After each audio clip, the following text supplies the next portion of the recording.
You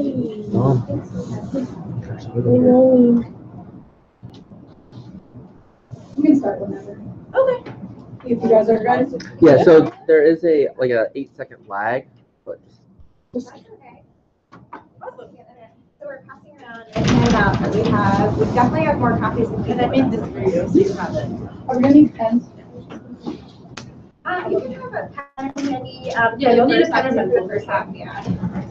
So we plan for an hour of activity, and the first half hour is like just a totally interactive sort of self-reflection type activity. So we figured at 6 o'clock on a Tuesday, that may be a little bit more amenable to how you're feeling than a lecture, but we'll see.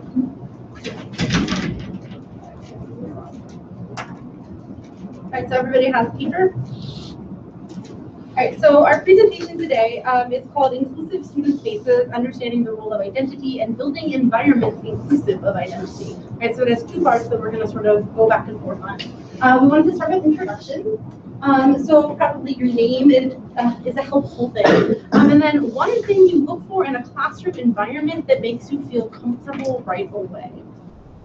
So my name is Jesse. I work here at Drexel in the Office of Equality and Diversity. And one thing that makes me feel comfortable in a classroom environment right away is when the faculty member or the teacher, whoever it is, they always start by having to introduce themselves. So that's why I'm doing that here. I hate when I go to a lecture and I don't know who's there and I'm like, So hi everyone, my name is Ava. I work at Drexel as well. I work over in the Recreation Center as the coordinator of student staff and assessment. One thing that I look for in a classroom environment that makes me feel comfortable right away, it might sound strange, but typically like colored walls. So like I love this whole building. I know it's not really a traditional classroom, but seeing just like brighter colors or not everything looking so gloomy and like just kind of like, oh, I'm here to sit. That makes me feel comfortable right away because I think there's like a chance of being creative or just feeling more comfortable like I'm at my house as opposed to the classroom. My name is Isaac. I'm a Dragon Siege student and peer mentor. Things I look for in an accepting environment are when people listen to each other's ideas, even the hairball, even the wacky ones, because even good things can come out of them. My name is Emily. I'm also a Dragon Teach student and peer mentor and student worker and pretty much everything. Something I like in a classroom is when it doesn't feel closed off. Like when I like to have like a direct line of sight to like pretty much everything. Like I hate lecture halls where like half the classroom is behind me or in front of me. Like I like this kind of openness. Yeah. My name is Lydia. I'm just a mechanical engineering student. And something I look for in a classroom is tables that seat more than one person, because I feel like that kind of forces you to interact with each other instead of sitting in your chair with the desk attached to it. I'm Jen. I'm an elementary education major. And I guess I like open classrooms like this one with the windows, the more modern. I just always like those because like the ones in main building are always just so creepy, they make me uncomfortable. So like the more modern buildings, I always feel more comfortable in them. It's just what I like. Have you been in the basement in Maine? No. You don't want to. I didn't know we had one. It's very strange looking. My name is Hayden. I'm teacher ed. I guess kind of class I'm looking for is, I guess I really never thought about like the way it looks, but more of how engaging is the teacher in the classroom more so. So am I welcomed? Is the teacher saying hello? Where's the desk? Kind of like that. I mean, we can't really control what the classroom looks like in a city school, so I kind of look for more of the aesthetic of the teacher. I'm Rich, also a Dragon Sheet student, biology major, currently student teaching at camp. A lot of fun, it's a lot of work. What I look for that creates a comfortable classroom environment, I think typically is a certain sense of energy within classrooms. You can sense that it's very dynamic, students moving around, there's a lot of discussions happening, it's very interactive, and I think that is a sign of a greater sense of engagement within whatever's going in that classroom, and also true understanding and back and forth about talking about content, stuff like that. My name is Brianna. I'm also a driving teacher. One thing I look for like in a classroom is kind of like small groupings so that it's especially in like a classroom where you don't know anyone, so it's not as intimidating to meet a lot of people. I'm sorry, did you say your name was Brianna? Okay, sorry, just making sure I heard you right. Okay, so then I already told you that today we're going to have sort of two parts. The first part, what we're going to do is the first two objectives. The second part is the last two objectives. Like all of you, I was a teacher. I taught high school, so there's just no way I can ever not start with an objective. It feels wrong. That and vocabulary. So our first objective is to discuss the meaning and importance of identity to ourselves as individuals and also as educators. To identify possible causes of and triggers for classroom conflict as it relates to social identity. And then Ava is going to tell us about. So for the second half, we're going to kind of go from this discussion about and reflection upon identity to more of thinking about social and physical aspects of environment. So in this case, for all of you, a classroom environment and how that impacts human behaviors. So just looking at the environment and human behavior and how they interact with one another. And then also recognizing through that understanding how environmental awareness of the classrooms and spaces that you operate within can help increase the likelihood that you can make your spaces inclusive and you can plan for some of those things ahead of time. All right, so we're going to start with our first activity. And I actually want to open with a quote from this book that I recently read called In the Dark Room by Susan Flaherty. She's actually here at Drexel, which was super cool. But the quote in the book, she says, "What is identity? Who is the person you are meant to be? Is it what you make of yourself, or is it determined by inheritance and all its fateful forces, genetic, familial, ethnic, religious, cultural, historical? In other words, is identity what you choose, or what it is that you can't escape?" Right, so that's what she said in her book, which, again, I highly recommend. It was really interesting. So what I wanted to do today was talk a little bit about identity, and where identity comes from, and what our identities are. Oftentimes as teachers, we think about our students all the time, and not always thinking about ourselves. When you don't do that critical self-examination, sometimes what you're doing is you're not realizing what it is you're projecting out to your students and how that may impact the relationships that you have with them, and your ability not just to communicate course material, but to build relationships and rapport. So when we talk about identity, it's easy to think of it in sort of three different things, but I want you to think about this frame for the next part of our conversation. And that identity may have three parts: your given identity, your chosen identity, and your core identity. All right, so when we talk about given identity, we're talking about the things that are put upon you by what Susan Flaherty called inheritance. All right, so that may be attributes that you're born with related to race, related to gender, related to age, related to religion, to geographic origin. And so all of those things that are given to you at birth, that are assigned to you. Chosen identity will be things that you elect to do as you grow and develop as a person. So that could be the fact that you are a student, what you study, if there's a job that you do, if there's activities that you participate in, if there's organizations or arts or culture that you're a fan of. And then finally, core identity would be those personal attributes and traits, right? So the things that make you sort of fundamentally who you are as a person. They're not things that were given to you, they're not things that you chose, they're just part of who you are, right? It could be a quality, a personality trait, whatever it may be. So what I want you to do is start thinking about how those things apply to you. You have in front of you a worksheet. You don't have to be silent while you do this. Eat pizza and chat. And there's three parts to this activity. Right, the first is the recognition part. And what you're going to do is you're going to fill out your circle, however you want to do it. You can be as messy or as artistic or as lack thereof as you want to be, with the elements that you associate with your given identity, your chosen identity, and your core identity. Okay, that's our first step. Let's go ahead and get started. And can I steal a piece of your pizza? I'm really hungry. Yeah, go for it. Maybe you want one?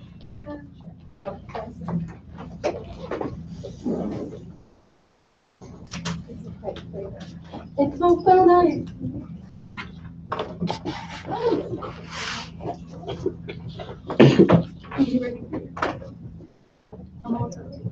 Just have these three things. Yeah, pretty sweet. Stop. Thank you very much for sharing your dinner with us. So I'm in class at 6:30. So Okay. maybe like that now. I apologize. I just we can come. I did think that. I was like, come and go whenever you need. Alright, so I actually haven't done this in a while. The last time I did this module was like 8 months ago. I'm pretty excited about it.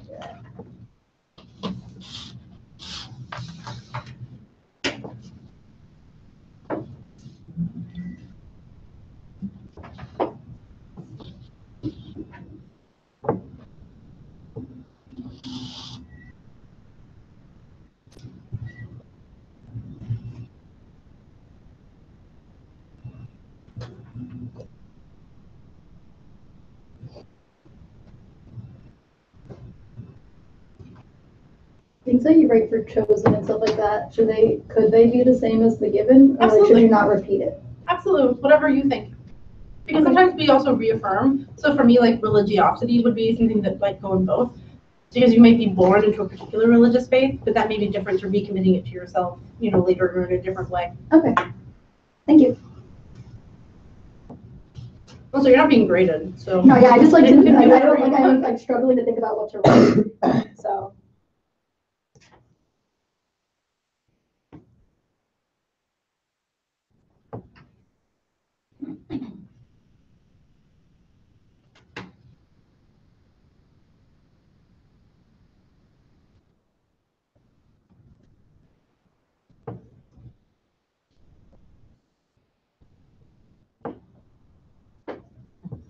No, no. I know.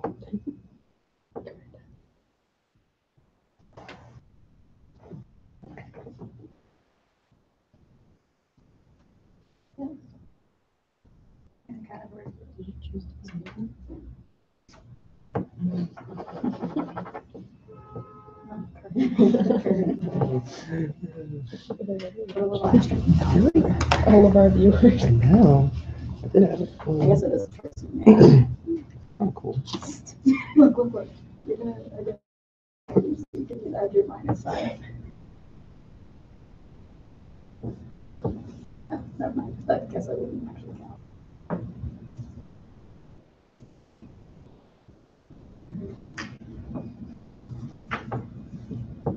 don't know. I'm struggling with that too.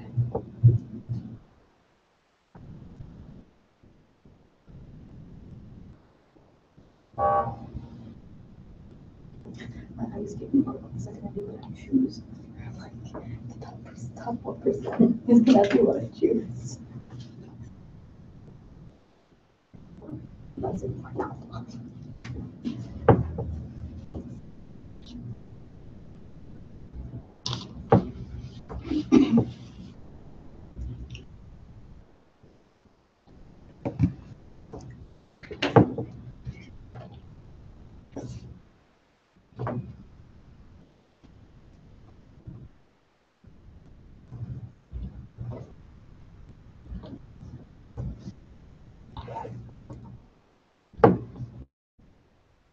Okay, so keep filling those out.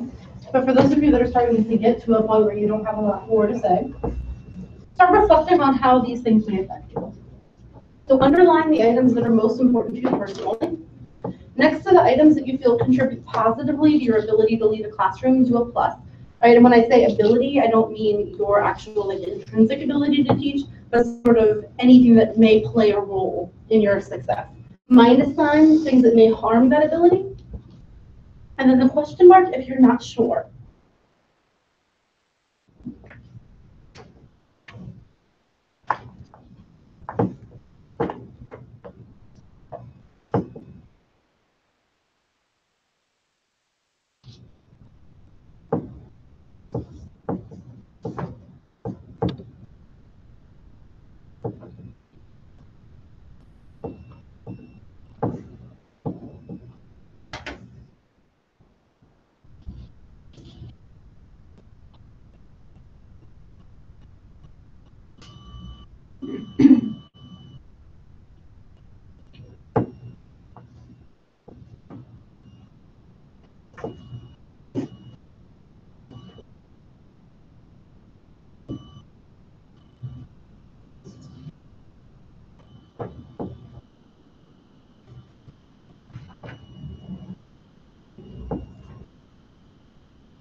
the upside down? Thanks, because I love how everyone is Just Stranger Things. wonder, oh, No, you that's- overlapped. Okay, I got you. cause like, All right, so for those of you who are racing ahead, if you've already done this, the third and final step, there's some reflective questions.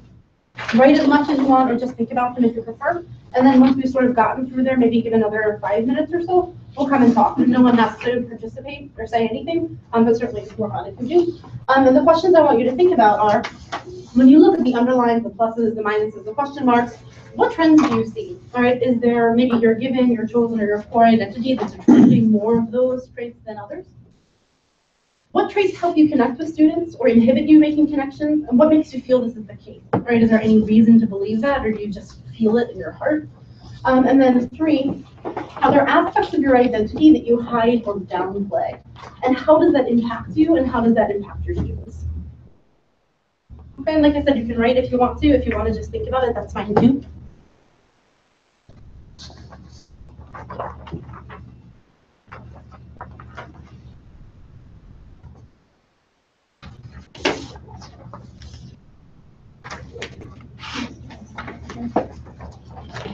I love college. I was going to college 16 times and I could. I just went to grad school so many times. I never wanted to leave. I was, okay, but that's what I was going after, like, the books. I just started like reading it. Yeah. It was actually part of my chosen identity was learner. Yeah.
Does anyone need more time? It's okay to say yes. No, I'm good. Okay. And so let's talk about this, if you want to. Like I said, no one has to share anything that they don't want to. But looking at the underlines, what did you underline? Anyone have anything that they felt super strongly about that identified them as part of the core of who they are they want to share? I underlined being an engineer, a teacher, and my sexuality. Okay. Even though I also think my sexuality could be a negative. with like the teaching aspect. But that was also sort of a question mark. I didn't actually put anything on it besides the underline because I have no idea what it would be classified as. So I don't even know if it's question mark. Like, and I think sometimes context dependent. Mhm. Like a lot of the ones that I had as sort of questions, it was like, well, it depends on who's in the room. that's true. Yeah. You know, like for example, geographic origin. I've always lived in the Northeast my entire life, and I've never like left the Northeast. And then I've done some traveling recently to go to conferences and things, and I realized if I was in a classroom full of Southerners or Midwesterners, I don't know how that would feel. You know, I feel like my humor would be wrong, my tone would be wrong, my eye contact would be wrong. It's just a different culture. Do we have a Southerner in the room or no? If you come to Florida. But yeah, it's like a totally different culture in a lot of ways. And I never thought about it. But for me, that was one that's sort of like negotiable. Like maybe the context sort of affects that for me. Maybe that was something you were feeling too.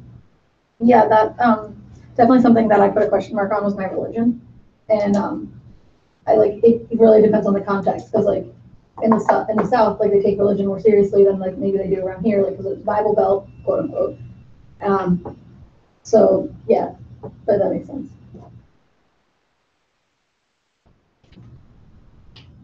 Does people want to share? I found that the majority of the things that I ended up underlining, or a lot of the symbols that I placed were all concentrated towards the middle. As I got out, there were more question marks. So I think it says something interesting about, you know, how heavily we think about what other things define us as opposed to what we have inside, you know, as we define ourselves that are more important and play a more pivotal role in how we would do classroom spaces. So for you, those sort of given traits were not quite as important to you. Or I wasn't sure, and like we had said, it's very context dependent, or I'm just not sure. You know, it really depends upon the situation. Did anyone have a similar experience or a different experience? All my, like, everything I marked pretty much is in, like, the core, because I'm really bad at, like, identifying things, but for all, like, my chosen ones, they're just, like, kind of, like, liking fitness and music and stuff, so I didn't see how that applied. And, like, my core one is just, like, who I am as a person, so I figured all those really apply to the classroom as opposed to like, anything I chose outside of it.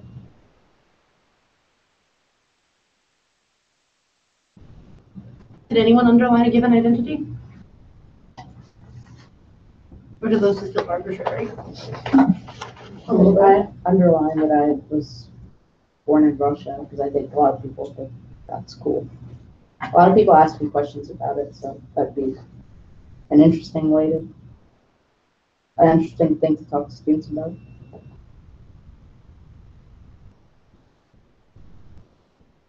So one thing that I've noticed when I do this activity before, sometimes is that people tend to identify more heavily with given identity when they belong to minoritized groups. Right? So one thing that I know that like I underline for my given identity, actually the only thing that I underlined for my given identity was my religion, because it's a minority religion, and I grew up in a very Baptist town where I was the only one who was not Baptist, and for me that was always like very like, I felt like we have a Baptist in the room, I don't know, okay. But yeah, I felt very sort of like alienated in some ways. Like everyone would like do like through a prayer on the flagpole at school in the morning, and I was always like, oh, like I don't belong there. So like if my religion had been a majority religion, I don't know if that's something that would have been like as important to me because I'm not actually observant. I know something that I underlined from the given, just like being, you know, you think about like gender and being perceived as female, however that looks to each individual. And I know that, well, and my background is in like higher education, student affairs. I'm currently working in like an athletics context. And a lot of times like that identity, I know it's given upon me, but I think sometimes because I'm not like I didn't come from being a student athlete or not particularly athletic looking, like I think about that given identity a lot in regards to like how people see me when I interact in those spaces or when I present on things like that. I'm always kind of thinking like, do I fit this role? I mean, you have the other core things to kind of balance out like how you interpret that, but that's something that I realize. And again, the context, because like if it wasn't for the context of working in athletics, would you think about like femininity as much as I really didn't until I started under that department. So it's really interesting. I love reflecting on things, like when we're talking about them too. It's great. Yeah. So context is huge, I think. Anyone realize anything going into their classrooms about themselves that they'd never thought about before?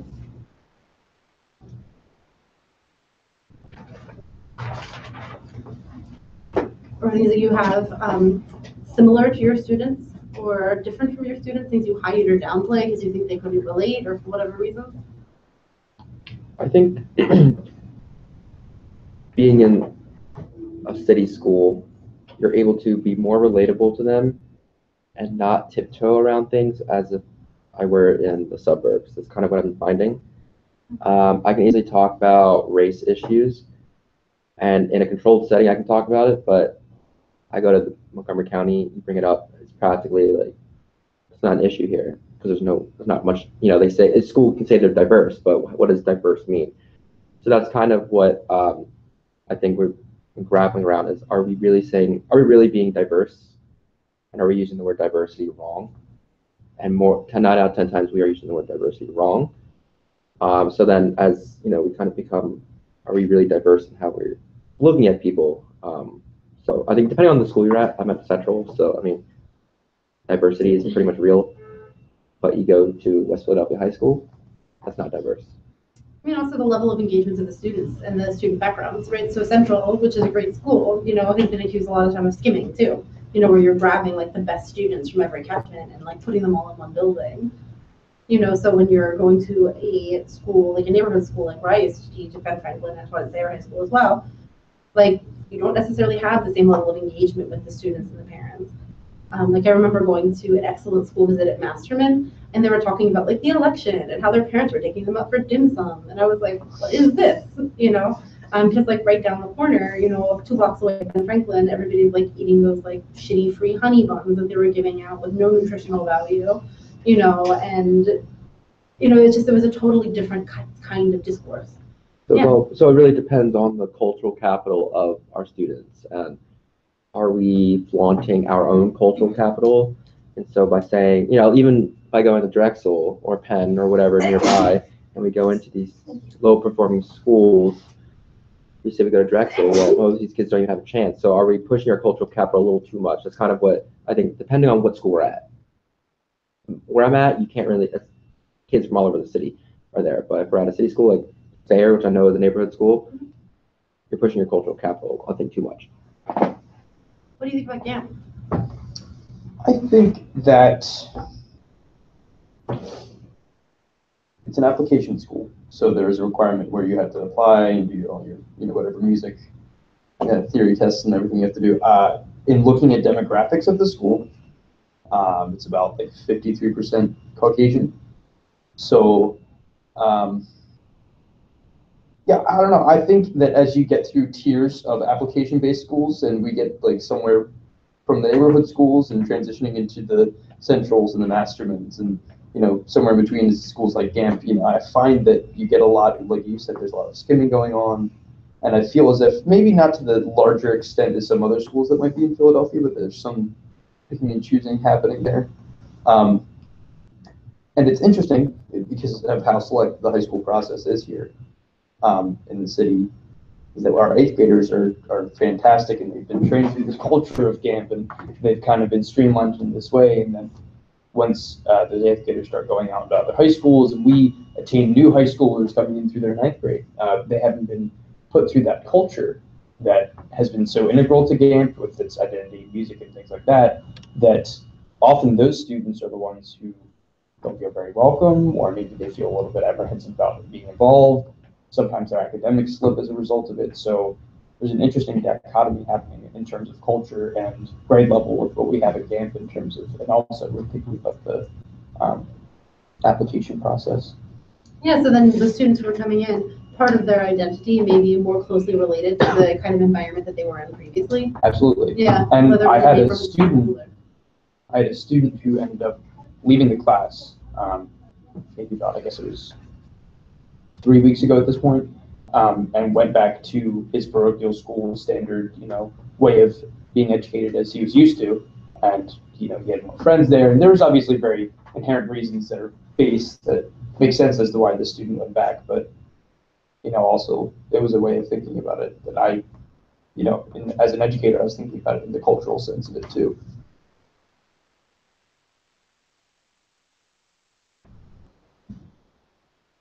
Other experiences? Is there anything that you hide or downplay at school? Not at school. But at least in the civil and architectural engineering areas, it's very heteronormative, masculine driven. So I don't always come right out and tell the contractors, that I'm gay. Of course, I make a big deal of it with my friends. But that's, I don't know, Contractors are. contractors are hard. Hard to deal with. Yeah, because they stand there when they're not working. They offer women as they walk down the street. They're like, oh, how the girls at Drexel. Are you seeing girls at Drexel? Like, well, no, because my boyfriend wouldn't like that. It gets them to shut up.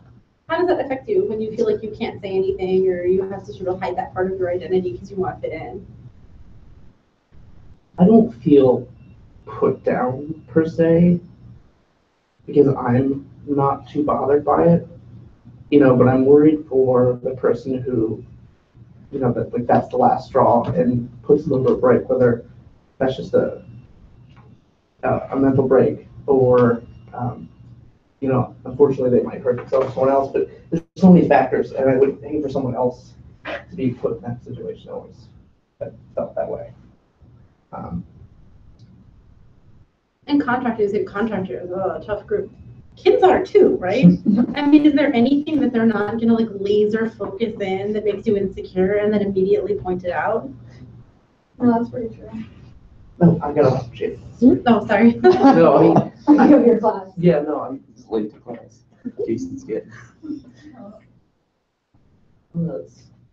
I think in some respects kids can be like, I might feel self-conscious about my body image, like my weight or my hair or whatever. However, from my experience, kids have been really open with like sexual orientation and gender identity. Yeah, I've never had students like really, at least not show that they had an issue with it. If they ever asked, they always seemed like, oh, that's just cool, and that was the end of it for them. My experience. I mean, seriously, in a room full of people who've never been given a hard time by a child they were attempting to teach? Because that is like miraculous. That's so many different things, just not, Okay. I was about to say, oh my gosh, come on, let's be real. Either that or you're the luckiest people in the world. But yeah, But you with the why on repeat. Like, why am I doing this? Why do I have to do this? Like, why am I doing it this way? Why can't I do it my way? Like, have that. Especially in like my step 1 class, which is 3rd and 4th graders. Like, they hit me with the why so hard. Like, they were literally just like, this is really cool, but like, why? Why? I'm like, oh my God, just do it. do they sometimes ask intrusive questions? Does that ever happen to anyone? Oh, Yeah. yeah. Today was a weird day. My teacher was out, so there are subs, and law permits me to not teach while the sub's in the room, but I can still interact with the students. And of course, what always happens when a sub's in school is the kids feel that that's just an opportunity for them to kind of just, do whatever, let go, talk to whomever about whatever. So, I'll hear conversations and I'll be like, I'm sitting right here, like, why are you talking about these things? And then, just out of the blue, I don't remember the specific question, but definitely inappropriate. And they'll just ask it, and I'm like, I'm not. I think what I've noticed about my high schoolers is that they haven't done anything or asked any questions that have felt personally intrusive as a result of my outer shell of identity and encroaching into upon how I feel about myself. But I've found that they're so good at being able to ask one question that can lead them into a chain reaction of unpackaging so many things about your personal life. Okay. So they're very meticulous and very, very precise in how they ask questions. So Could you give us an example? So it's a music school, so I'm like always readily available to talk to music about them. And, I was talking to one group about the actual bio that was going on, and then some kid was like, oh, what's the name of your band? And I just like blurted it out to him. And I was like, oh no, like you can't know that. Because now they're Googling you. Yep. Yeah. And I was just like, this is a nightmare. Like just the one question can slowly just open up a whole amount of things that are really not the best thing. Nothing happened, of course, but well, not necessarily, of course, I don't know that, but nothing came back onto me. And I did what I needed to do. Everything was taken care of. But it was just a sign of just the mind game that kind of happens, which is, it's interesting. It's an interesting interplay between student and educator in these situations. When I was teaching, I had a student who said something like, oh, don't give Miss Kay a hard time. She's just sad because her boyfriend broke up with her. And I sort of looked at them like, excuse you, you know? Yeah. And he said, well, the man in the gray car stopped driving you to school in the morning. Oh my goodness. So They're they very know it. perceptive. They're very observant. Yeah. Why do they want to know so much about our identities? Right? Not just the things that they can see and not the things that we tell them. Why are they so curious about those core things that make us who we are? I feel like maybe if they see that we have weaknesses, we're not perfect, so that means they don't have to be perfect. Because I know in high school, I always thought like, well, I didn't always think it, but a lot of my teachers, I was like, man, like, how are they so good at this? Like, how do they get up at the front every day and like actually teach us? Like, I knew the people that I had to deal with, like they had to deal with me, they had to deal with so many types of students. And I would always think that like, if they can make it through a whole day, like, why can't I make it through like this one class? But then like, if I ever noticed that they like slipped up, I always like felt a little bit like just better about myself, saying like, oh look, they're not actually perfect, so like I can take a breather and like not freak out just as a student. So I don't know. I think I was trying to I tried to find out things about my teachers because I thought it would help me connect with them. Like one of the teachers I became really good friends with, she was my AP language teacher, and towards the end of the year, they fired her because of some bullshit rule about how people were in her classroom in the middle of an exam and there was like a practice, like stay in place drill. So she let them stay in place and keep taking their exam. And there was a group of us who, knowing how hard that she works and everything that had been going on in her life at that point of time, we were able to kind of step up and stand by her. And that was important to us, and it was important to her, and kind of built like a good friendship. So building the relationship, developing empathy too. Yeah. I guess sometimes your teachers like don't recognize that you might, or your students may not recognize you're a person, you know, apart from the 55 minutes a day that you stand in front of them. Right, so that opportunity to know them, that's interesting.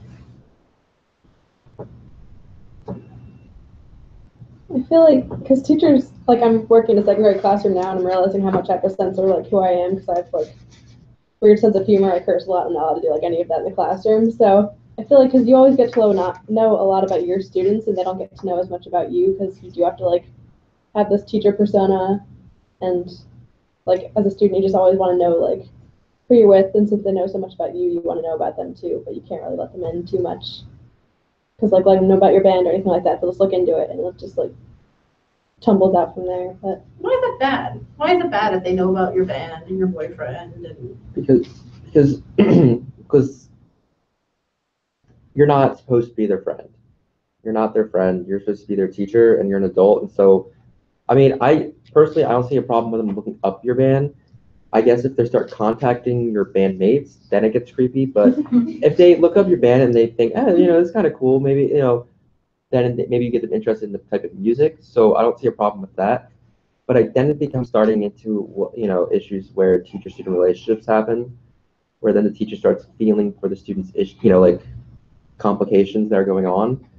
And while like we've been taught like, oh, you know, get to know your students, but at the same time, when you start getting to know your students really well, then you start opening up like these doors of like extreme trust, and then that begins like you know that cycle of you know, hey, can I like stay after school and help me with my homework, that kind of stuff. So I think you gotta maintain that level of distance too, if that makes sense. yeah, because we have Lydia over here saying how meaningful the relationship or their relationship was with their faculty members or teachers or whatever we're calling them when you were in high school, and saying how that was just so meaningful, you know, as part of life. So then over here, you know, we're saying, oh no, don't develop friendships, don't develop relationships, because when you do that, you're allowing people in too far. What's the line? Where do you find that medium between sharing parts of your identity with your students and also making sure that you have enough distance there, that you're professional and doing everything that you need to do to maintain that sort of professionalism? I think if you keep it in the school, like you never have any interaction. Like, I mean, if you run into someone at the grocery store, like you can't like avoid that. But like friendship or relationship you have with this teacher or faculty member or anything, is purely like a, hey, I'm in study hall and you're the study hall teacher. Can like you help me with something instead of me like coming to like your classroom hours or whatever. Like I think that's fine, but as long as it stays like at least professional, like to a like you can be friendship, you can be friends with someone on a professional level.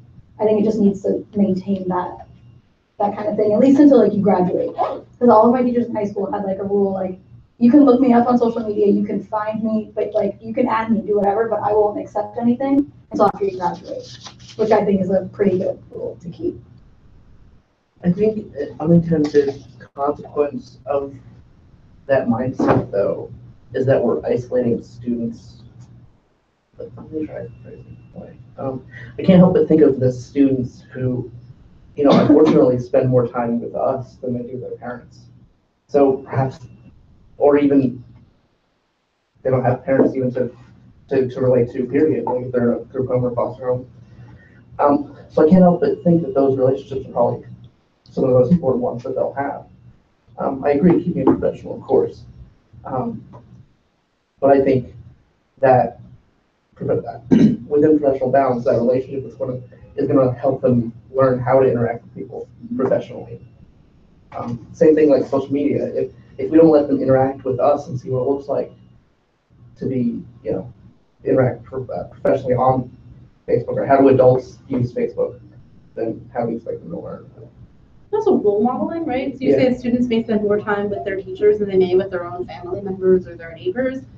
You know, how much do your students learn about how to be, you know, what it means to be a man, you know, what it means to be Black, what it means to be old, you know, all these different things about like identity that people put forward, whether it's their given identity, but also their core identity, or what are the values that your teacher has expressed are important to them and why are they important? I always think about that from my first year of teaching. I feel like very little learning of objectives occurred.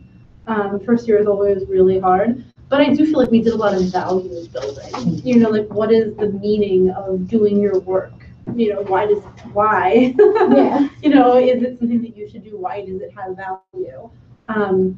You know, well, you told a lie, right, about why you didn't do your assignment. Why is it so important to tell the truth and to build trust? You know, so the kids are looking at you to teach them about how those things work, right? So if you have that sort of wall where you don't always talk about, well, this is important to me because, or I have this rule and it's important because it reflects a value that I think is important. Sometimes they're not always getting the opportunity to engage. Yeah, because if they see our wall, that will become their norm, and they'll likely not always keep that wall up, you know, when dealing with actual things when it comes up. But also giving people the opportunity to recognize you have so much power as a teacher, so much authority. You're giving them that opportunity to sort of not know that much about your identity so that they don't think that you might be judging them. And so I saw this meme the other day that I thought was really funny. It said, high school teachers are like, oh, I can't talk politics because it would be unprofessional. College teachers are like, what's the square root of fuck Trump? And I was like, that is a thing that is true, right? When you're in high school, your teachers oftentimes, or elementary school and middle school, they're much more adept at sort of separating some of their personal beliefs from the material that they share. And then in college, I feel like a lot of that really goes out the window, and our faculty are much more sort of blunt or open about what it is they're thinking. Have you guys noticed that, or what do you think? You mean here? Yeah, sure. Well, yeah. I think it's kind of like, I guess it's that college culture that, you know, kind of expect that open voice where you come here to talk and not just deliver the material. And whereas in high school, I mean, again, just going back to that cultural, like how much social cultural do they have to talk about politics? I mean, again, if you live here in the city, there's one side, and if you live in the suburbs, another side. So I do understand the point where, like, if you come to college, you have different backgrounds, so you can start bringing that in. But when you try doing that kind of thing in high school, I can totally see that, you know, these kids come from the same exact scenario. So how do we bring up politics? Where you can't really, because it's kind of, you're set by that curriculum. And you stray from the curriculum, then again, you get that accountability coming in. You got the, you know, why are you off task, that kind of thing. But I think it goes back to, did I run over you, Rich? That was really rude. Are you sure? I think it goes back to, but then by, not engaging in those conversations, we're not helping them learn how to have those conversations productively. Well, so, Go ahead. I think that it's essential to hold. I think it's essential to hold those conversations with students, and maybe if we're so as educators in this field, if we're so concerned about the lack of professionalism and integrating our personal beliefs into what we discuss in the classroom and what we consider to be real important and impactful world situations, we can remove ourselves, because hopefully, and this is the hope, is that we've built a classroom so far, at least some semblance of a classroom culture, where we can allow our students to discuss things respectfully, taking time with conversations, taking time to reflect on each other's thoughts, so that we can remove ourselves as maybe someone as a figure for doing as much of the talking about these important political conversations that we could have, but instead allow the students to hold that conversation, and we could take this role as a mediator instead and say, well, we can, as an adult and as our role as an educator in the classroom, we can use our knowledge of maybe both sides of a field or a thought to balance out those discussions that might get a little bit more strenuous. I think if you're able to tie it to what you've been, that's what I learned. So a kid brought up some, like, if a girl is made to kiss her relative for going to give us not giving consent, I don't know what that means, but he found it in some newspaper. He brought it up, and I was like, all right. So it's off topic. It's not about the railroads that I was teaching about, but is there some way to tie it to what I'm teaching? Clearly, there was not a way to tie it, so you just kind of squash it, and you're like, that means absolutely nothing. And you're just going to fire off some girls who would, just go off on a tangent about that. But there are some situations where we can relate stuff that's going on in history that we're learning about, and maybe relate it to today if it is brought up. But there are some kids who really try, really try hard to bring up things, and my cooperative teachers kind of just like, if you can bring it into today's, history's context that we're learning about, fine. But if not, then just say, we can talk about it after class. That's kind of how it is. Because again, a lot of kids, and where I'm at, talking politics isn't really what they're there for sometimes. They're there just to get the grade. That's why a lot of kids are like there. And they can go into other classes where it is a lot of discussion based, but that's kind of what I've been finding. Also, sometimes taking time, maybe at the end, once you've done your lesson, to engage on an unrelated topic if it's something you think is valuable. So, like, for example, what your student was bringing up, there were a lot of articles floating around. They do this every year before, like, Thanksgiving and Christmas, about making little kids, not just girls, but little kids, hug and kiss relatives. When you're a little kid and they would say, hug your grandma, hug your uncle, let them give you a kiss.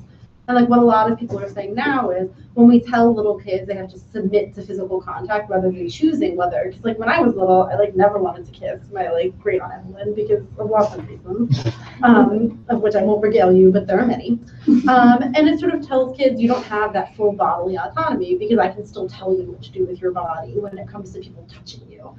So what they're saying is, let kids decide, and if they don't want to hug, then they can still politely say hello, or it's so nice to see you, uncle or grandma, but like not making them kiss or hug. That's an interesting topic, all right? And like making sure that kids are thinking about things like bodily autonomy and safety. That's not an invaluable thing to have a discussion about, So think about how to do it properly. Like kids, oftentimes they say things that are inflammatory because they want to see what it feels like. Like that's nothing will make me feel like more like when it comes to like all the stuff that you're seeing in the news now about like kids and crime and juveniles being treated as adults. Kids are not the same as adults. They're still testing out the world. They're checking, to say things, see what it feels like, what reaction they get. So why are they asking that question? Why are they bringing it up? Does it have value? Are they just saying it for shock value? How did it affect the other people? Those are things to think about, when it comes to those sort of more personal based topics that may not be related to like the railroad or music theory or photosynthesis or whatever it may be. But like to maybe integrate them in some thoughtful way. Like going off of that, like is there a reason why we have that level of professionality from grade school and college? Because at grade school is a time where they're trying to develop their of that? Is that like the question, why do we have that wall?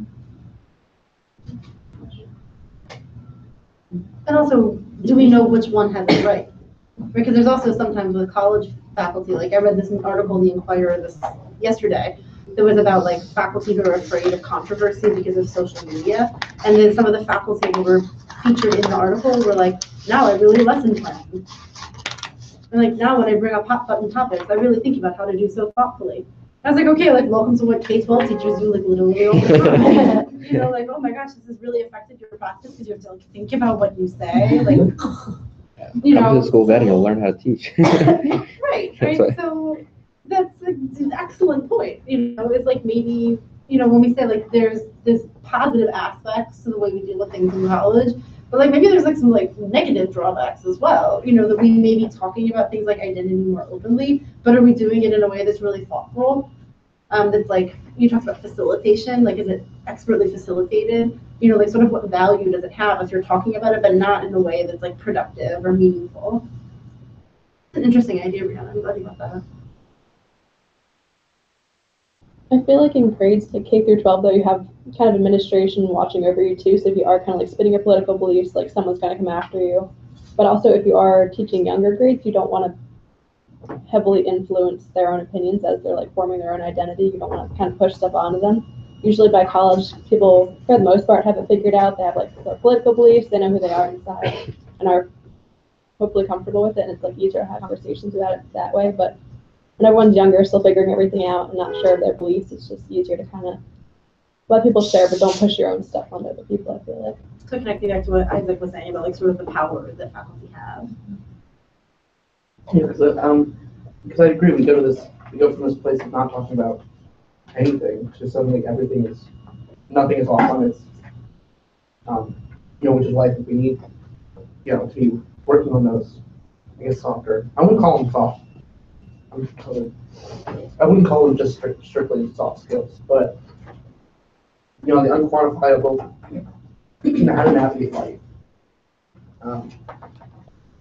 You know, and I would argue that there's some things that people may call it political views, but there's some inalienable things, you know, stuff that makes common sense to me that I would want to impart in my kids. You know, like upholding the dignity of everyone. Some people might call that political because of how it manifests in things like, you know, healthcare, gun control. But, you know, those are values that, you know, I would hopefully want to pass on. And even expressing those values, but letting the students figure out how they apply. Mm-hmm. I think getting back to more like the identity part, a strength side from politics, when we write curriculum, sometimes we don't write it for the right people. So I have two. So one is we have African American history required in Philadelphia schools.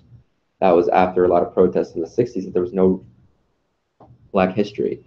And then when there's then it's like, as we're reading through textbooks, is there even enough women representation in the textbook? I mean, a lot of it's like,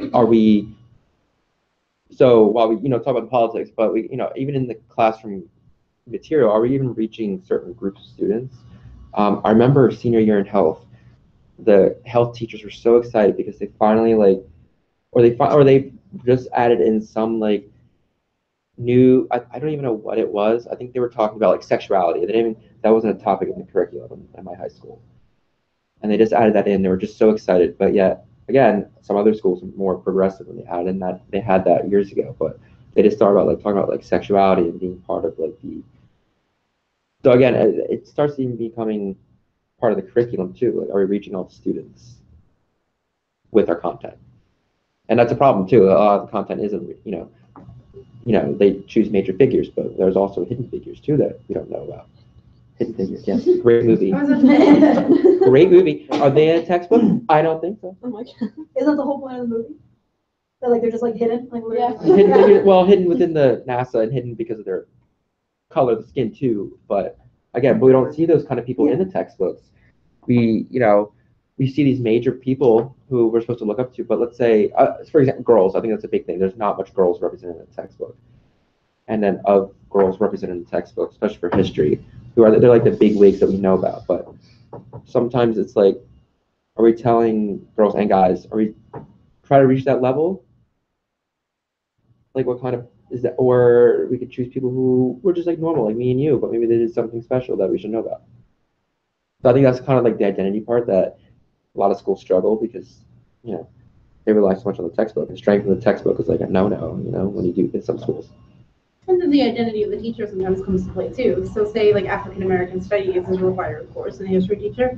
I remember the teacher who was in the classroom next to mine taught African American history, and he was white, and all of his students were African American. Like that's a loaded social dynamic, you know, right there, where somebody who's not a member of the group being discussed is teaching people who are members of the group being discussed about their own history and culture. And that can be really challenging. And take a lot of dexterity to do that in a way that's sort of culturally competent and encouraging without being like offensive or pedantic. So that's the last thing I want to leave you with before we turn over to Eva, is just the idea that there can be common triggers for social identity conflict in your classroom. So one of the first is differential perception or the differential treatment or the perception thereof. Right? So if your students feel that they're being treated differently because of an identity trait, even if it's not true, even if it's just their perception and it does not agree with your perception, that's something that can be a major trigger of conflict in your classrooms. Same thing with different values. Right? So if you're expressing your values in a way that makes the students feel that their lives or their values are less important or different, can be hurtful as well. I remember one year when I was teaching, someone said, "Why don't you have children?" And I said, "I'm not married." And I immediately regretted saying that because like I never thought about having any kids until I was married. But like that's so many of my students came from single parent homes, you know, or homes where they didn't have married parents. And I felt horrible as soon as the words left my mouth because what am I saying about my values and putting those on the kids? Expectation of assimilation, right? So where you have those values and your expectation is that your students will match those in order to succeed. And if they don't comply, then they don't have the equal chance to succeed. Insults, right? Obviously never a good thing, but that includes our smaller insults, our microaggressions, right? So like Isaac was saying earlier, you know, you never know if someone's really reaching the brink, you know, that even something small that happens, like a tiny, you know, implicit comment that you didn't even intend is going to be a thing that pushes them over. And then finally, simple contact. Right, so that would be something like the teacher I just mentioned who is teaching African American history to African American students when he was white. Right, the simple contact, right? Even if they didn't say or do anything, they were just standing in the room, there's a potential for conflict or trigger there just by contact and exposure. And so these are some things to think about. And your homework is to answer these questions on the form. Have you ever observed these kinds of conflicts? What was the experience like? And how would it how could you handle it differently? Right, so this is the thing that will happen to you at some point during your teaching careers. And how do you respond and how do you work through that conflict is a really important skill. So now we want Eva to talk about building environments that are inclusive of identity. Sure. So, and just hearing from this conversation, I feel like I'm getting the sense that each student taught in different places. You're all going to go into different environments and you do your teaching. So we want to talk about, you know, putting together, okay, we just explored identity. We talked about maybe what things might impact our students, ourselves. How are we mindful of that in environmental context? And I've already heard some things that are striking me as like, oh, okay, these things tie directly to environment. So we'll just talk about it a little further. So when we think about environments, it was really awesome coming up with material for this presentation for you all because in graduate school I took, my studies were focused on like a higher education, like college setting, but I took an environmental theories class and it was all focused on like what are the messages that campuses send, how can you make spaces functional for learning and design things along those lines. And I was like, this would be perfect for that group because I know that as a student, going through, you know, elementary and primary school, even my undergraduate and graduate years, I remember getting those different feelings from the different places that I was in, but you know, you just feel certain ways that you can't really put a finger on why that is. And then you think about like, oh, I really like this room because it has a lot of windows or it has bright colors, or oh, this classroom kind of makes me feel like I'm going to be stuck here, like kind of with like a dungeon, or we're talking about Stranger Things a lot lately, but like with an upside down feel of like I'm confined to this chair. So when we think about behavior settings is a term that we can refer to the social and physical context within which human behavior occurs. So all of the settings that we build or that we create, you know, because some things you can impact, others you cannot. You know, like you may not be able to change chairs that are bolted down to the ground, but you may be able to move tables around, things like that. We're going to be looking at the direct impact and connection between the environment and the people within the environment. So there's two parts to behavior settings. There's the human or social aspect, so thinking about who's in the space, and that includes yourselves as the educators, the students, what are their backgrounds, what are the different perspectives introduced into the space, the lived experiences, also who holds the power in the space, so thinking about that kind of thing too. Is there a majority group that you can see that might be monopolizing the way the space operates, and that might be oppressing a minority group of students in any situation. And then also inanimate or physical aspects, so how is the space designed?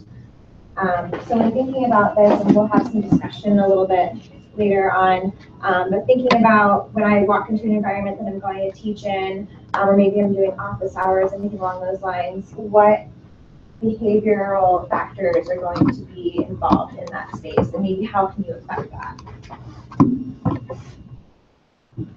So thinking about the relationship between the space and those that interact within, what's the feel that you get from an environment when you go into a classroom space and the chairs are in rows? You can just like shout out. You go in and everything's like perfectly. Don't move around, it's orderly, Yeah. it's tidy, don't mess it up. Yeah. Claustrophobic. Claustrophobic? Yeah, for sure. You know, And trapped. trapped. Yeah. Especially if there are those chairs that just don't move, they're just like stuck there. There's also these ones on Drexel's campus that like the desks go down and then come up over you, and the only way you can get out is to make everyone else stand up. There's not even like a row in front of the desk for you to like walk out. It's literally only chair desks. It kind of like a roller coaster. The desk is down here, you pull it up and set it down. Oh, is So- it in And your chair. In like falls right down. in Maine, there's like Yeah. a bunch in Maine I that are had like that. chem And class. they're horrible. What? Yeah, if you're in the middle of the row, you have to tell everyone I had to to stand coordinate up so you can get And out. possibly Be fold their trapped chair in or their desk though. Yeah, because the chair also folds up, so it's the So only way unless you you're can walking get out. like You have to like do this. this weird So sneak. you kind of have to like wiggle around everyone and have to put your butt in everyone's faces. It's the worst classroom I've ever been in. And there's two of them. There's two of them, and I hate both of It's them. really awful. It's a very like strange behavior setting. What about a teacher speaking from a podium? So you walk into a classroom and maybe it's not, you know, like Jesse and I like, and I'm the same way as you, like when I present, like a lot of times I prefer to sit and kind of be a part of a group or be in a circle. So when you see someone at a podium, like what are some of your thoughts about that? Intimidating, yeah. One-sided conversation. Like maybe they're the expert and they're going to like lecture to you rather than it being engaging. I'm like ready to get bored. Yeah, exactly. Yeah, you're like seeing a giant podium, maybe it has one of those fancy things, and you're like, time to check out. Yeah, time to open up my computer and do nothing relative to this class. I appreciate you. I should have offered for you. Oop. Didn't happen. Yeah, so like me, I am thinking about like my behavior setting right now, like I feel a lot more just approachable as a presenter and more like included in the group when I can like sit and talk to them. So something that we can have some conversation about too are the nonverbal messages. So along with being considerate of our behavior setting, along with being considerate of the different interactions between the social, so who's in the room, and also the actual physical spaces, or what nonverbal messages do spaces communicate to us. And we started to talk about that already with like seeing someone at a podium or those really terrifying desks that I know would freak me out if something had to come down on me. And a part of this can be, so maybe stepping back, research has actually shown that there's a strong link between the nonverbal communications, the physical environment, and behavior. So these things all connect. So when you're creating a space for your students, or even, you know, something like this, like when I walked into this space, I felt welcome, I felt comfortable with it. That was a positive nonverbal message for me. And that's going to depend upon your students, your setting, and also the identities of their past experiences too. So thinking about the way that a space is designed to create those nonverbal messages, there's something to consider. It's called full commitment versus partial commitment to making spaces accessible and inclusive. So when I was thinking about this at first, I thought about it from, you know, there's going to be things as educators that you can't control, right? So maybe you're working in an older building that is not fully like ADA compliant yet. And one of the examples that I've read in the past were, say that there's a wheelchair accessible area, but it's kind of built as like an afterthought. It's not really built to be fully accessible. That would be a partial commitment. So what that space is hoping to say is, you know, here we're being considerate of you, you're definitely able, but what it's actually saying to the user, being as they can't successfully navigate that, is, oh, this is kind of more of a partial commitment. An example I have, and I'll ask for you all to give me examples too, but thinking about what may be partial versus full commitments for your students. Maybe a partial commitment would be an example of posting signs about office hours, right? If we think about the different experiences and different styles and preferences of our students, it may not be enough for them to know that there's office hours available. Maybe they're not comfortable with approaching an office hour space. There's sometimes like a connotation there of like, oh, I need extra help, therefore I'm struggling, when in reality you just may want to talk. So a full commitment could be for your students to maybe show them where your office hour space is. Maybe they haven't been to your office before, and to also maybe require them to have like a time that they meet with you. So that way everyone's included. There's no fear of needing extra help or anything like that, and it makes it more accessible and inclusive. Any other, like, just, you could even say like what nonverbal messages jump out to you about if you're currently student teaching or if you've taught in the past. Any nonverbal messages about your spaces that you're in right now or places you've been in the past? I'm probably thinking about it in a very like, I can't think of the word I'm thinking of, but a very literal way. But my classroom always has the blinds closed.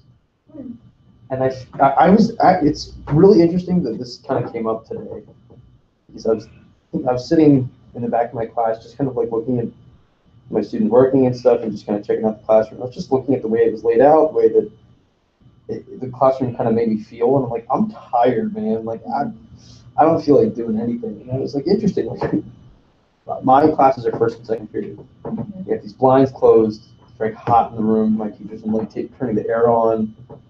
And there's a lot of like defined rules about how the classroom is set up, and like, you know, like if that's permission to turn the air on, like, it doesn't get put on very often, and like blinds are never pulled up because you can't see the projector, and just the way that things are very like specifically allocated, and it's usually not very moving from those places or in terms of what rules have been established or physical actual location of things in the room. And I was like, this is making me feel weird. Yeah. This makes me feel tired.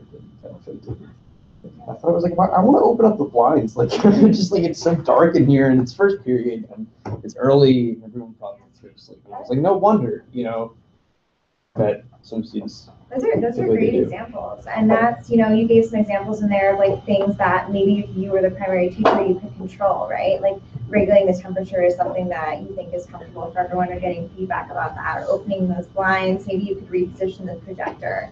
But say you were teaching a class in the basement, well then you might have to take like a different approach to like, how do I get better lighting in here? How do my students feel more comfortable?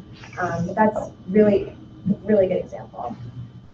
I don't know if this is technically like a nonverbal message or not, but one of the schools I was working with, School of the Future, all of their chairs like roll and twist. So like it was the worst thing I've ever experienced in a classroom, because like I'd be teaching and then I'd see like the whole time I'm like, can we like stay at our tables? And they were like tables too, like they weren't desks. So people were sleeping like across the whole thing, and like I just feel like in high school desks are important. Like, because then like you're not relying on the person next to you. You're not like, I don't know. I mean, like space is good, because in high school I had like those really crappy old desks that were like attached to the chair. You had like half a square of paper worth of like. And then there's like the righty desk and the lefty desk.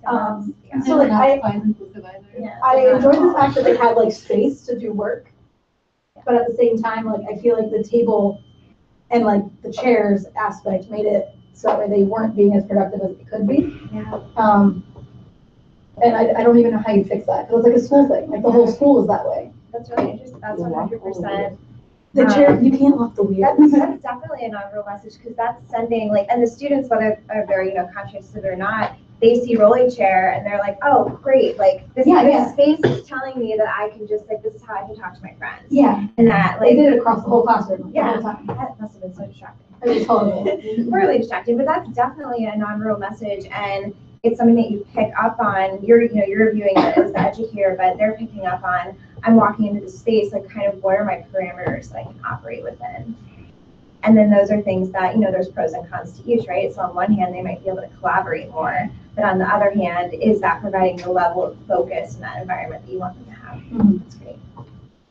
Any other examples? Nonverbal messages? I'm just in a really old school. So, Well, that sends a nonverbal message itself. school's from 1936. Mine is asbestos. I'm sorry. Honestly, they are Mine still testing is it. asbestos. They're testing for that. Yeah. So a lot of the old schools, now that after New Jersey had those issues. We They're just not- sent out letters to parents last week. Are you Philadelphia school? Are you school district? Oh, boy. Central's probably gonna get some backfire for that one. So actually, as you bring that up, one of the things that they actually are doing at my school is $50 million arts expansion to make a new auditorium. So again, it's a great idea, but then for the people who are like, well, I'm an athlete, so what about my football field? Because there's no lights at Central, so they have to end the games at 5 every day. So Central, it's a very old building. It's like main building. That's what it looks like when you walk into Central. It's like main. But they have brand new windows, so at least it balances out. They have heat. They have heat on all the time. Are the blinds up? Like? Yeah, they are up. So they're up. You're not gonna be walking into your spaces like hyper aware the next time. Yeah, I would be like calling my teacher tomorrow, like, so hey, what kind of space do you want to have for your students? I guess when I walked in, I'm like, yeah, this building's from 1936. Like you smell it. You just smell it's old.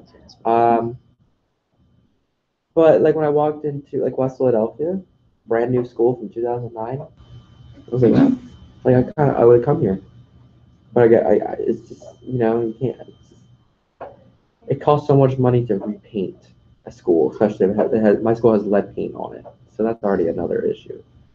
But so definite. I mean, if you think about the school is, they're putting a lot of money towards like the performance space you said, and people that are more of like an athletic background are wondering, well, what about me? That school is sending, whether ever realize it or not, and it also depends on like the lived experience and the perception, right? Because if you're a performing arts student, you're probably thinking this is really great, like I'm all for this. The school really values what I have to offer and what I wanted to explore. But if you're an athlete, but they may not be aware of the athletes that are like, well, I actually would love to play games later or practice later.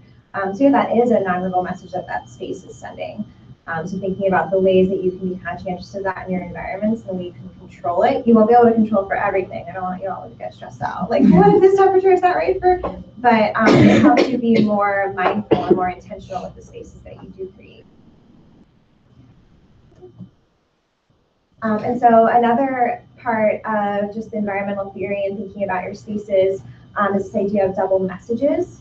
And so this is a perceived inconsistency between the verbal and nonverbal messages in the space. So for example, we've already had some conversations around seating, but if you promote a space as collaborative learning, right? So you're an instructor and you're like, we're gonna have a lot of collaborative learning. I want you all to get to know each other. And meanwhile, your students are sitting at desks that are bolted down. And you're wondering, like, how are we going to make this space work? Some of the ways that you could potentially get around that obstacle is maybe you get funding and you have some like beanbag chairs or like couches put in so that way students can collaborate more. Different ways to be flexible with that space. So the verbal message that you're promoting is more collaborative, but non-verbally you have, a desk that you have to like get up out of, or you have desks that are, that's still just so bizarre to me. It's Curtis 154 or something like that. If you ever want to see it. You walk right by. Oh yeah, Curtis 121. You know the stairs that go to the truck alley?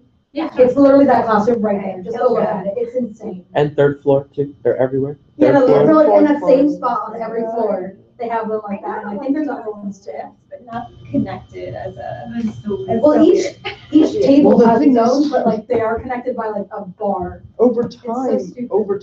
with people sitting on them, there's only 2 steel beams. Okay, that and they are start connecting it getting at each Yeah. end, They and have so they're just progressively getting lower and lower to the ground. And then the just from people tables, since sitting they're- on them. The table that you have is attached to the chair of the people in front of And you. it's going so then forward that means because- your table starts to go like this, and you just can't. It's so useless. Last year there was a row, they actually took it out this year that we used to sit in where you would sit down and you would sit slanted slide down. off Yeah, But your yeah. desk would be slanted this way and you're just kind of like. You're like, how do I sit take a here? note? How do I do They this? need the grant for I think Maine just needs to be. Yeah. I'd see, I like Maine. I just love in terms Maine. of It's art. just there's so many issues with it. The 4th floor is not handicap accessible. Yeah, no, I had a class on the 4th floor my freshman year. The girl in my class broke her leg. We had to get her class switched to a different building. Yeah, because she couldn't get to the classroom, like at all. She couldn't get upstairs. My office does disability resources, disability accommodations, and we actually do that like not uncommonly. Or even things if a student has visual impairments that make it hard for them to travel between classes. We may change classes so that all of their classes have to be in the same building. Wow. So, yeah. So like that's definitely a thing where it's a partial commitment, I would say, to go back to what you were saying before. Because we're saying we're going to accommodate you, but like it's not really a full accommodation, because if it was a full accommodation, we'd be able to accommodate you in the classroom where you belong. Yeah. And thinking about too, like those are maybe some like infrastructure, larger like institutional obstacles that, you know, you may not have full control over. So in the meantime, like how can you collaborate with those, you know, that are able to help, but also like what things can you do as a teacher to make those spaces better. So the second part, so we talked about, so double messages, another example is the monopolizing. So saying that maybe there's like a student space or like a center where you're able to rent out rooms. You say this is open to everyone, but for some reason it's the same groups that are continuously like placed in that space. They're favored. That maybe you're trying to be inclusive of everyone. You're saying everyone's gonna get the chance to talk, but you call on the same students. So these are things that I think that we've talked about. I'm sure you've talked about like just in regards to teaching, and also just inviting everyone and including everyone in conversation. But from like an environmental standpoint, it can be seen as a double message. So you're saying verbally, I want to include you, and then non-verbally, the space isn't available or it's just not available to you. Any other examples of double messages you can think of? Something really cool that I read, I forget who it was by, but they were talking about when a principal of the school is giving a speech, you'll be able to tell if it's true by actually looking at the school. So like thinking about the things that an institution is promising or committing to, it kind of goes in alignment with like a picture is worth 1,000 words. So a lot of times the things that people pick up on non-verbally are going to resonate stronger with them because it's their experience as opposed to just what's being said during it. Thank you, Jesse. So the last part that we're going to be covering as it relates to environments are artifacts of material culture. And so these are the objects that are made or modified by inhabitants of the space. And so, we talked about the relationships between people in the space, but then there's also what goes into that space, right? So looking around this room, there's so many, it sounds so technical, right? Like artifacts of material culture. Like you're going to go to your space and be like, I see these artifacts of material culture. But just by looking at what's in this room, like, you see a lot of Dragons Teach, you see STEM, so I'm getting the feeling that this is a space inclusive of those things. I haven't gotten the chance to look at those books on the bookshelf, but those things can tell you a lot about who used the space. And it can also, depending upon a student's, identities or experiences, their background, it can also include or alienate people, depending upon what's available to them. So this goes from everything to like, what's on the walls concerning posters, what kind of messaging are you sending? It's okay to fail. Yeah, it's okay to fail. Whereas if we had like a different message, like hard work cures everything or something like that, that might have a sense. Yeah, that might have a sense of oh my gosh, I'm not working hard enough. If I did work hard enough, everything in my life would be perfect. So that's a good campaign. And then same things too, like art. Is there art like in your classrooms or things that what's in there? Like what kind of art? And, So it's actually interesting because the history department put up a bunch of left-siding art, in the hallways of the history department. A bunch of what art? Left-leaning propaganda all over the hallway. So the What history, is, like, what? just like socialist stuff, Okay. socialists, things that are just like getting back to political things. So it's clearly it creates that culture of like this is what the history, all of Central History Department is. Workers of the World Unite kind of stuff? That kind of stuff. Just like you put up a Black Lives Matter thing. You put up things that like using department money all over the hallway. And so a lot of the teachers were like, well, what's the point? Like, you know, do we want to invoke conversation, or is this his way of putting his political views in the hallway? So that was actually interesting because a lot of teachers have their kids' classroom posted, but the hallway is full of one person's viewpoint instead of just like.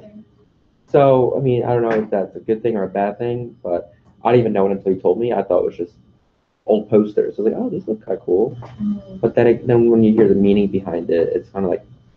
And that's someone explaining it to you. Also, think about how many people make assumptions about what those things are. I mean, that assumption was factual. That he used his department money for all the frames. You know, I mean, there were some Philadelphia Federation teacher posters in there too, which was kind of cool. But in there, they were like banished to School Reform Commission, which obviously that's not a thing anymore. But you know, if someone walked in the classroom, walked in the teacher's lounge, and you saw that all around, especially like an SRC member, it's kind of like, you know. So a lot of it's interesting, but I don't know if it's wrong or right. I've definitely noticed like decorations in high school classrooms, but like in college, I feel like it's hard because you don't have one classroom. You're wherever the school says you're teaching this term. And like I remember in high school, a lot of my teachers would have like posters of their favorite movies and bands and stuff on the wall. And a lot of the times it wasn't relevant unless it was like history. My history classes always had relevant like history posters. Like stuff about like war or like the we need you, stuff like that, like always on the walls. But all of my other classrooms, they had like whatever they wanted. They decorated it to their heart's desire. A lot of my math classrooms had like math posters. Oh yeah, we had this too. They're honestly kind of lame. Like, you sit there and you look at it and there's a bunch of numbers and it's kind of like, what? I have no meaning for this. There's the very classic, I know if anyone likes these, but there's the classic like bald eagle soaring and it says like success. Oh my god, those were on like hallways. Like right outside the guidance counselor's office, it was like the success is only like driven by you and like weird motivational things, and they were so not motivational. I was like, this is cheesy and I don't care about them. Saying to think about like how much of that is like common among different institutions too. Other things that could be artifacts of material culture say that there was some vandalism on campus. And, you know, there could be slurs within that vandalism. There could be other things written there. How the institution addresses that, whether or not, how quickly it's removed. If it's ever removed, that all communicates a message about, you know, who's taking care of the space, is the space valued, going back to, you know, we're just thinking about how you mentioned that like some of the areas you work in, like it's run down, the paint's lead paint still, you know, we're testing for asbestos, like that different stuff will happen with older buildings, but how it's addressed to the students and what they're doing and putting in that space will make a difference. I think something else to think about too, and I talked about it with the books, but you know, who or what are these artifacts of material culture representing? So being mindful of that when you're creating your classroom spaces, if you're able to have control over it too. And then I know that you mentioned that a lot of times, like in college, like you don't have control over that space. So then thinking about it on an even higher level too, like what's the high school or the college, like what are they putting by default in their classrooms? What artifacts are in there? Something that I think about is when we hold, for example, like if you hold commencement in like somewhere that's like sports related, right? Like within like an auditorium or, you know, like we do here, we hold it at like Citizens Bank. Like what kind of atmosphere does that create? It kind of creates maybe that like celebratory, like competitive atmosphere, but maybe not everyone connects and resonates with that. Whereas some other commencements are held in more of a, you know, formal, Solemn, solid, yeah. The memorial chapel kind of way. Yeah, like there's so many different ways to look at that. And then two, thinking about with the artifacts material culture, just how can you be the most inclusive, and how can you really incorporate different things so your students have that exposure. Oh, I totally didn't cover part of that slide. Let's see what else. Inspiring direction. So we talked about like cheesy, like do those inspirational things actually inspire you, or do you want to like change it up for your students? I know that they never inspired me. They kind of just made me feel like sad, like that poster had been there for a while, and and I don't know if it's been updated ever. This is really important. So other just messages that can be sent, signage on restrooms, ladies' rooms, gender inclusive, Women's Day, it all sends a message. The Men in Work signs, something that I was reading was really interesting. Although many women are working on, construction sites or working outdoors or just in general, doing that kind of labor, so much of the signage that we have still says men working. And that, what kind of message is that sending to women in that space or just to people in general? So just some things to think about. You might not be able to control that sign, but then can you have some conversations around that and explore that further? No.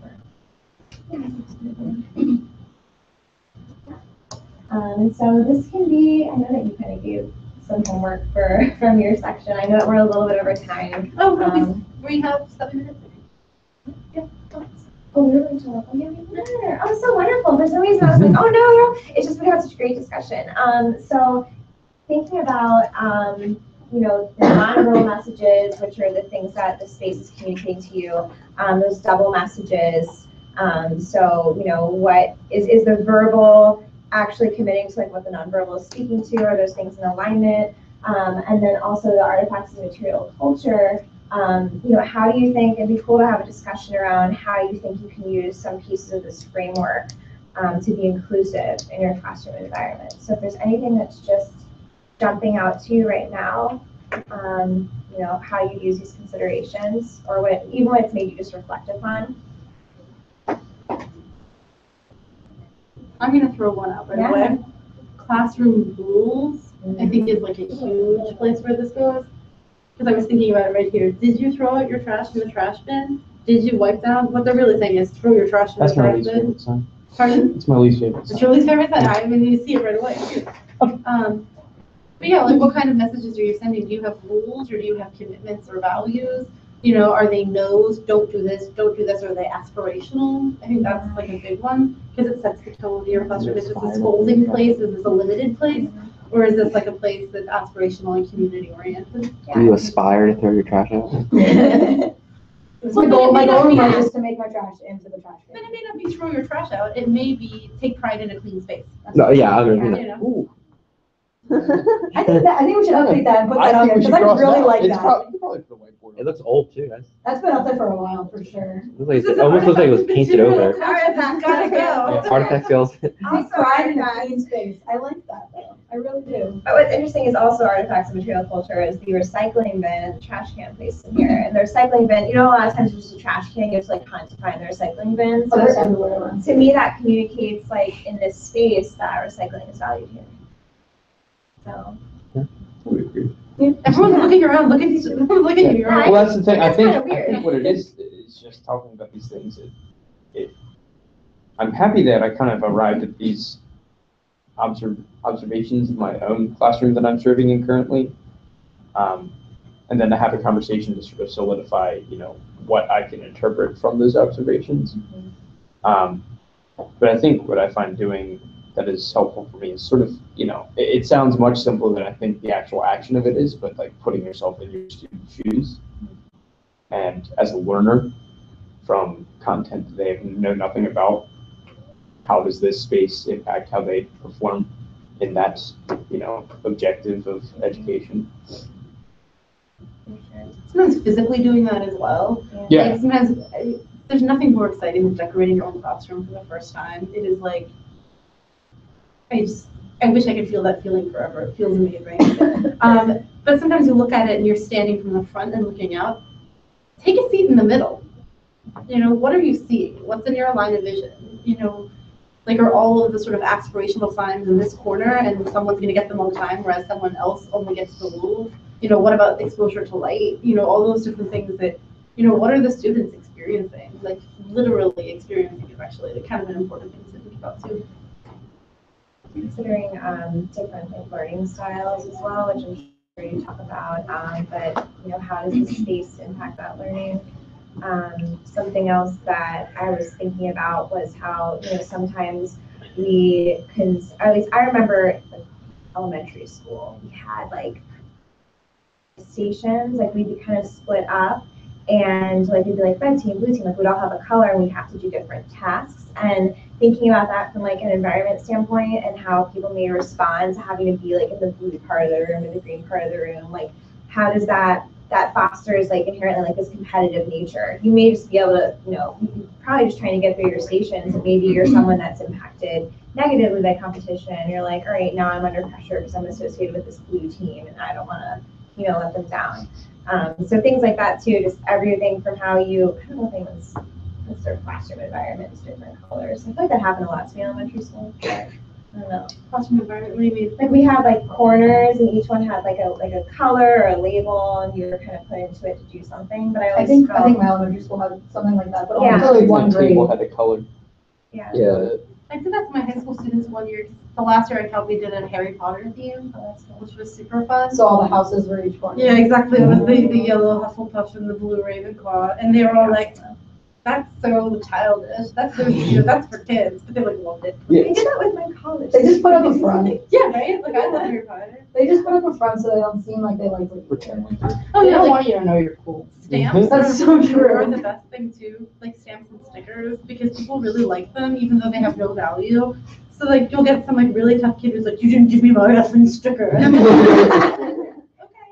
My favorite thing is when teachers wouldn't press the sticker down all the way so you could peel it off and it wouldn't peel the paper. That was my favorite. Like I saw my one teacher would literally always leave a little bit of the sticker up so when you got it back you could peel it off.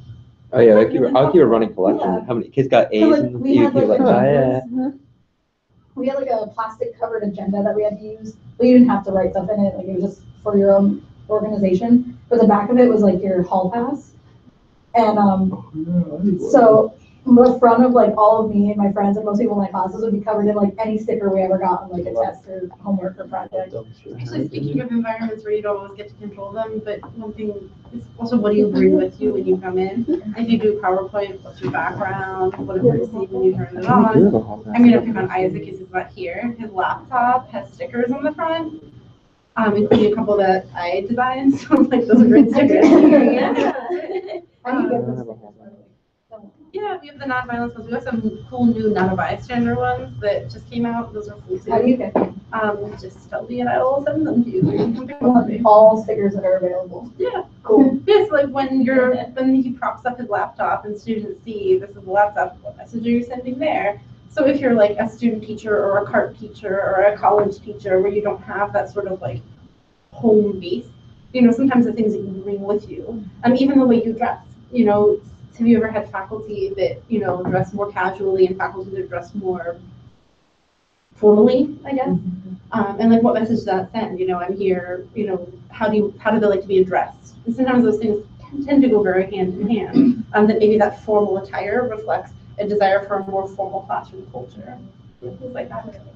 Something else I just thought of too with, I'm not sure, I never encountered a classroom like this, but I've seen different things online, but they have like behavior charts of each student. I think this is in like the lower grades, and you have a card that you pull, and so it's like green if you've been I've seen that. yellow if you're warning, red. Yeah, in my third grade classroom, our teacher would put like a little pin next to your name if you did like something good or you completed a homework assignment or something like that. And once you filled up the row, you got like a gift. It's like a good noodle. Yeah, except so we had these. You never got any pins, did you? No, I did. I was the head of the class. But we used to do like math in those workbooks. And there was like one night that I went ahead, and my teacher the next day happened to ask me like, "Oh, what page are we on?" And she went flipping through my book and saw that I went ahead and took a whole row of pins off of my thing. That's so rude. Why would you take off for going ahead? That's what. That I was doesn't make like, sense. There is legitimacy in not letting your students go ahead. But I taught high school English, and when students would read the entire novel, and then they would just like want to sit around, because like, oh, I already read it. Okay, It's that very makes sense. irritating. Yeah. So like you do find yourself in the perverse position of being like, don't enjoy reading, don't enjoy learning, But dial like, it if you down. do want to read it, you have to also stick with the class at their pace. Exactly.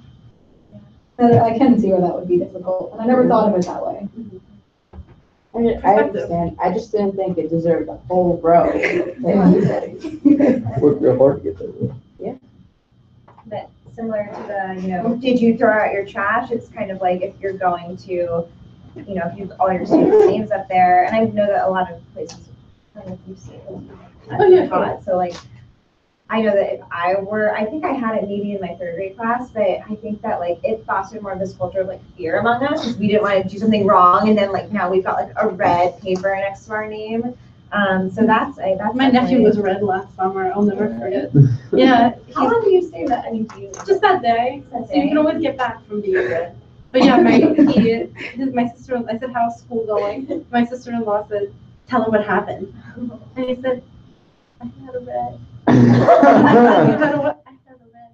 I said, oh no, how did you get a red? And he said, they say I kicked the teacher. I said, did you kick the teacher? He said, I guess.